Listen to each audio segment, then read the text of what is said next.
question that mankind grapples with is, why should we pray?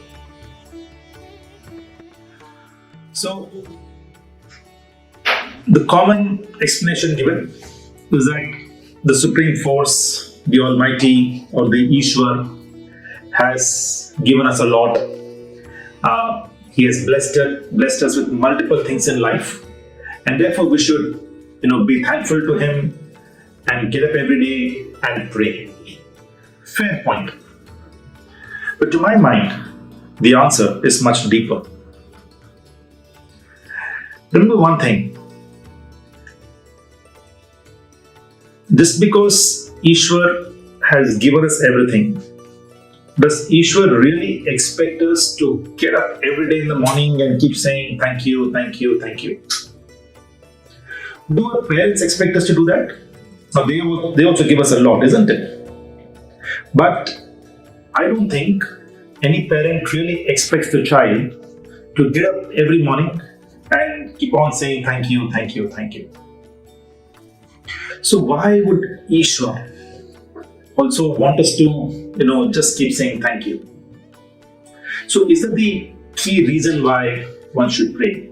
Or is there a more deeper reason behind it? Now let's take a step back. Let's for a moment analyze that how many decisions do we human beings take every single day? Right from getting up in the morning, the first decision that we possibly take is to whether to put the alarm bell on snooze or whether to get up. Isn't it? Possibly the first decision. And then during the entire day, what should I do? What time should I go for work or for study? What should I wear? What should I eat? How much should I eat? How should I commute? Whether should I go to go on time? There's a broad estimation that we take about 30 to 40,000 decisions every single day. If we say 30,000 decisions in a day, in a month or in a week rather, this becomes 2.1 lakh decisions. If you extrapolate to a month, it's about 8 to 9 lakh decisions. You extrapolate to a year, it's more than 1 crore of decisions. And you extrapolate to 10 years, it's about 10 to 12 crore decisions. And our life is a cumulative impact of these crores of decisions that we have taken over all these years. Now, how do we ensure that we take the right decisions? Remember one thing, that we all have a very powerful signal or a Wi-Fi connection with the Supreme Force or with Ishwar. Whenever you want to do a good deed, let's take a situation. So you're going on the road, you're driving your car, and you suddenly see an accident out there. Now what do? You have two options. Either you pull over and get out of your car wanting to go and help the accident victim, or you decide to drive away. You take this decision in a fraction of a second. Now, imagine you decide to stop. As you pull over your car, you will have a certain thoughts or certain feeling that emerges within you. You'll have three types of feelings. There'll be feeling of encouragement. There'll be feeling of fearlessness. And you'll have a feeling of true happiness as you decide to take the right step, to take the step of dharma, to go and help this accident victim. Now, how did this feeling come within you? Who gave this feeling? No one knows about it. Right? Your parents don't know about it, your spouse does not know about it, right? You just decide to pull over. Right? But these three feelings come within you and you decide to go and help the accident victim. Take another situation. So you're going on the road and you see a wallet out there. And if you just about have a thought that whether I should pick up this wallet, once again, there are three feelings that will emerge within you. What are those three feelings? There'll be first doubt. Whether I should pick this purse or not. The doubt is bound to happen within you, is bound to arise. Second, you'll have a feeling of fear. What if I'm caught picking up this wallet? And third, you'll have a feeling of shame. What if other people get to know about it? Isn't it? So it's three feelings of doubt, fear, and shame are bound to arise when you're just about to do a bad deed. And when you're about to do a dharmic act, a good deed, feelings of encouragement, fearlessness, and true sense of happiness arises within you. Now these feelings, both on the dharmic side and on the adharmic side, these feelings emerge within you because of that Wi-Fi connection that you have with the Supreme Force. And these feelings help you also keep taking the right decision. So the core question we're trying to answer is why should we pray? So we need to pray simply because we want to amplify the signal with the Supreme Force. Take a mobile phone. We all get very insecure if you don't see the 4 bars over there, isn't it? If it's 2 bars, 3 bars, we get jittery. Oh, I can't make a WhatsApp call. I will not get my messages. Right? We all want to ensure that at all points of time, we have the full 4 bars on our mobile phone. Similarly, in our everyday lives, when we take this about 30 to 40,000 decisions every single day, we want to ensure that we have the strongest possible Wi-Fi connection with the Supreme Force. That's the reason why we need to pray. And remember one thing, one of the most commonest mantras that we use in our prayers is the Gayatri Mantra. It is also known as the Maha Mantra. Now let's look at the meaning of the Gayatri Mantra and understand it further in the context of this larger question as to why do we need to pray. So the Gayatri Mantra is Om Bhur Bhuvah Swaha Tat Savitur Varenyam Bhargo Devasya Dhimahi Dhiyo Yona Prachodayat. It's from the Yajurveda. So let's break this mantra out. So you have Om, which means the protector. Then you have the word Bhuhu, which means the giver of prana. The next 2 words are very interesting. Bhuvaha and Swaha. The word Bhuvaha means one who removes our sorrows. And Swaha means the giver of happiness. Now, how does Ishwar really remove our sorrows and give us happiness?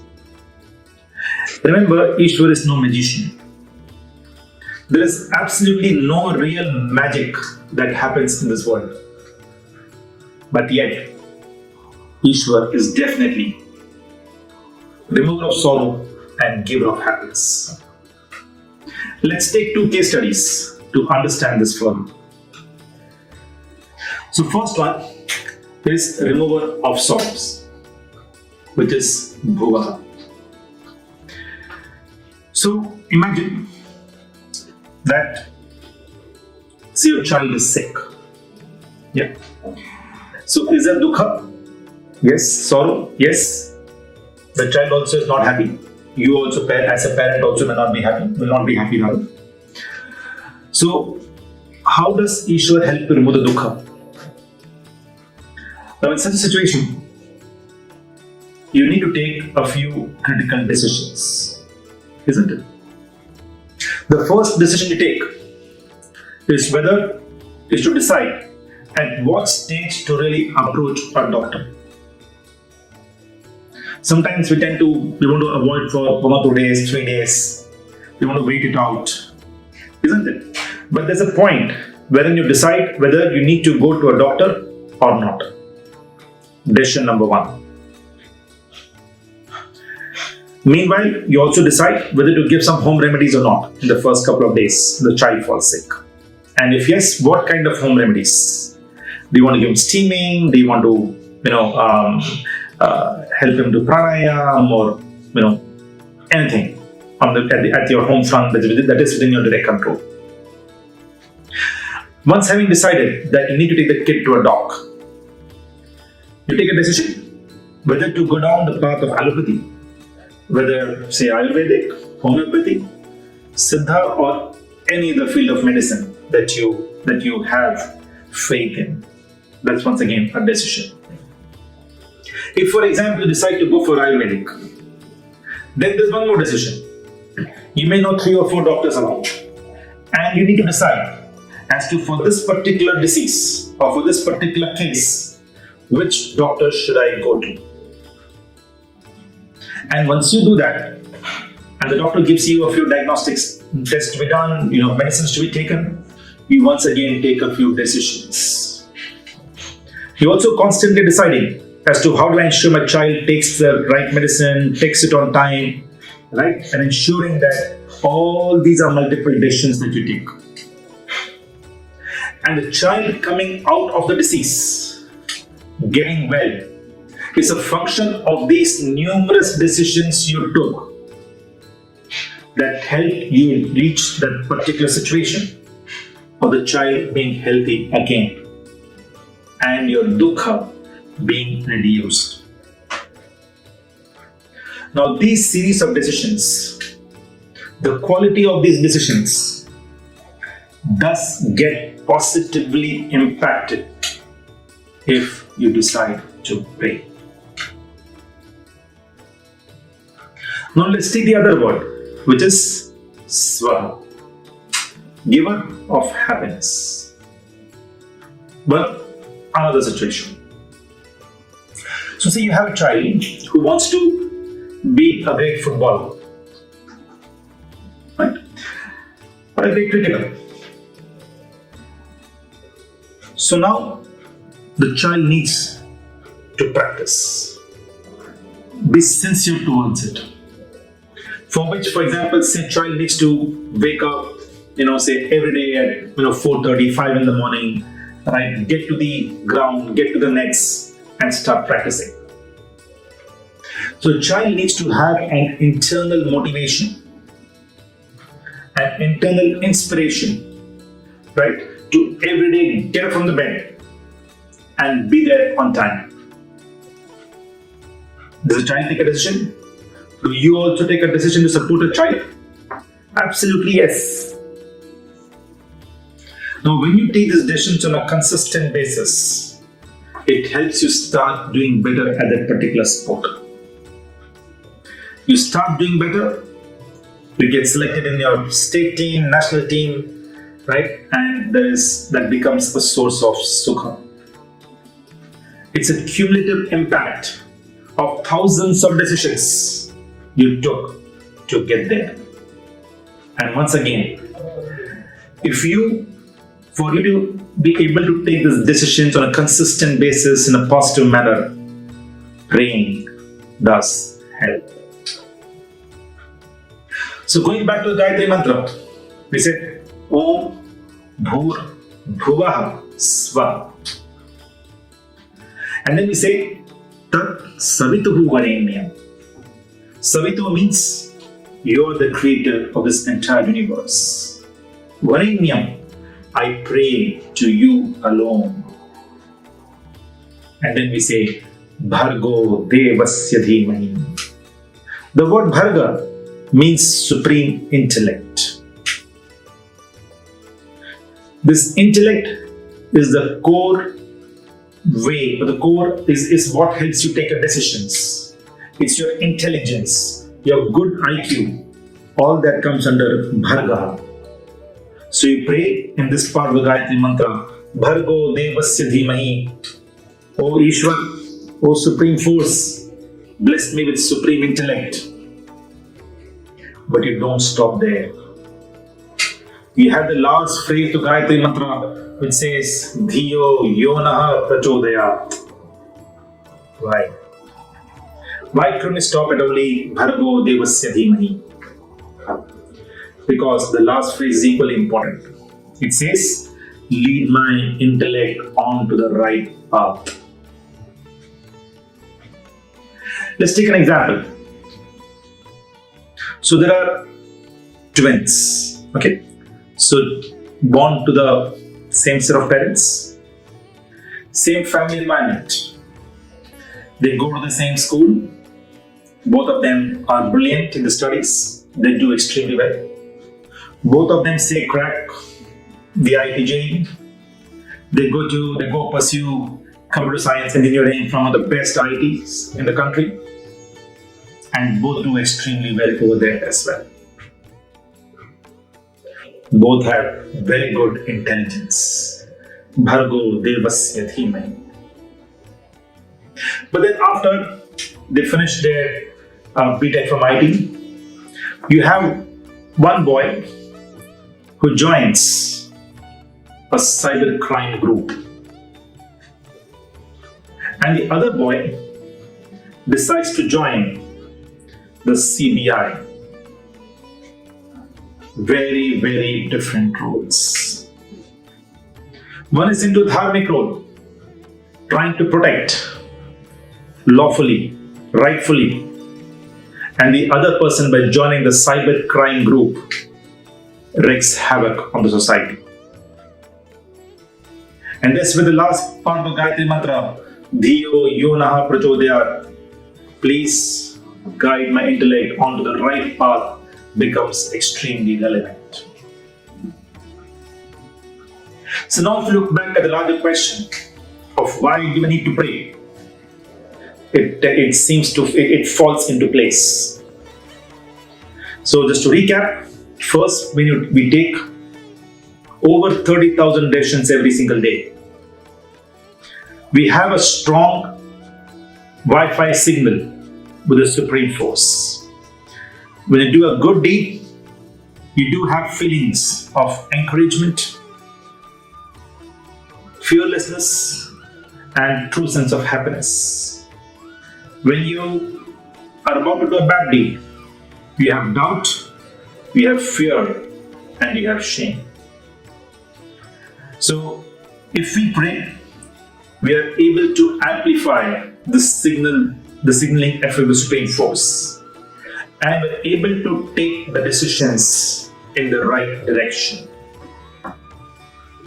Remember one thing over here once again, that some decisions in life we take after a lot of thought, but most of our decisions we take almost instantaneously.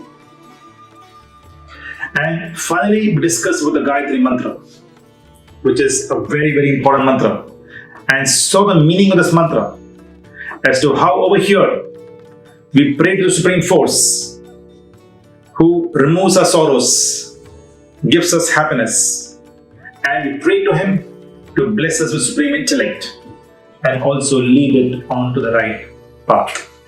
Thank you. Namaste.